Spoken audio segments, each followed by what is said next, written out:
তো ভিউয়ার্স, আমরা class plate এবং হাফ ক্লাস ডিস ক্লাস দুটাই নতুন লাগাচ্ছি, মানে এ to Z complete.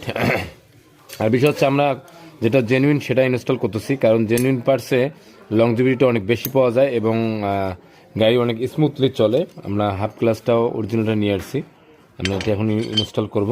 R pressure প্লেটগুলো আমরা অরিজিনাল দিয়ে দিছি, ক্লাস প্লেটও অরিজিনাল দিয়ে দিছি।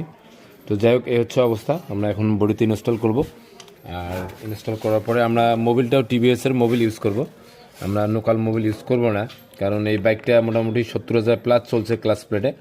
এখন এই প্রথম আর কি ক্লাস প্লেট আমরা পরিবর্তন করলাম। তো যাই হোক, আমরা যেটা জেনুইন মোবিল সেটা ইউজ করব, এবং বাইকের যে ওনার আছে উনি সবসময় জেনুইনটা ইউজ করে, বিদায় উনি এতদিন বাইকটা নিঃসন্দেহে চালাইতে পারছেন, কোনো সমস্যা হয়নি।